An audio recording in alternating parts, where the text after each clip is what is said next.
Thank you for joining us here on WTOL 11 News at 4. I'm Amanda Fay. And I'm Melissa Andrews. We start right away at 4 with breaking news we've been following for you since early this morning. A massive fire at a South Toledo business has left 2 people dead and hundreds of firefighters called in to fight that fire. Yeah, take a look here at the scene from earlier. Smoke could be seen for miles as Toledo Fire and Rescue work to put out the flames in what the chief calls a 3-alarm fire, meaning triple the resources were brought in to fight it. Brent Industries is now rubble, and the investigation into what started the massive and deadly fire continues. Tim Miller is at the facility right now on South Avenue near Airport Highway and South Bend Road. Tim, you've been there all day.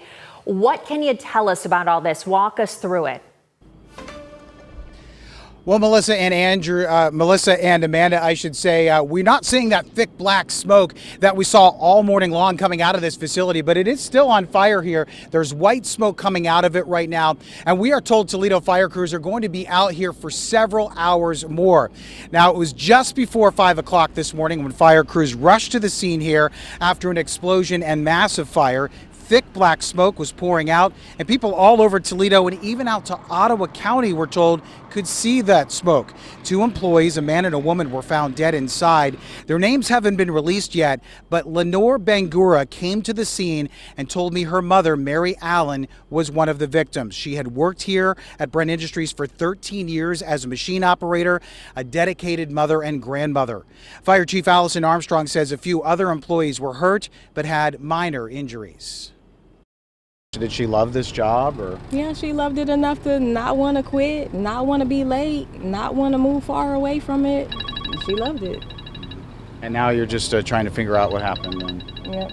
So you have 3 massive responses going on at one time, to your point. So, which thing comes first? Obviously, we want the safety of the community, safety to the employees and our fire and rescue department personnel. But yeah, then we have to work towards, mitigating all of these things at the same time. And that's why it took such a massive response from the fire and rescue department.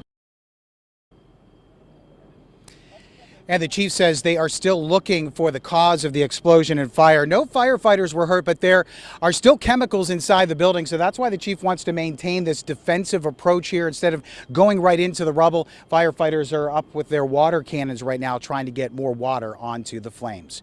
Reporting live in South Toledo in front of Brent Industries, Tim Miller, WTOL 11. I was just looking at the clock here. We're almost 12 hours in, and those smoky skies continue lingering in that area this afternoon. Yeah, I saw it coming in on my drive into work today. And while EPA officials say testing so far has not detected hazardous particles in the air, there are still some ways to limit your exposure to the smoke.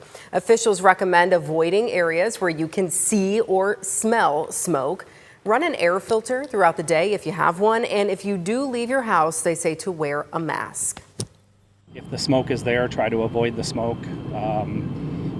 It's been a pretty windy day, so again, if you're in your house and you look out and there was smoke, just wait till the smoke is dissipated and moved away. And we were advised to tell people to treat it exactly like that wildfire smoke. The Cleveland Clinic recommends you see a doctor immediately if you do start feeling confused, dizzy, or faint. Be sure to stick with us here on WTOL 11 because we are still learning more about this fire at Brent Industries. We do have more live updates scheduled for you on WTOL 11 News at 5, and you can watch all of our coverage, including the full news conference from earlier today right now on WTOL 11+.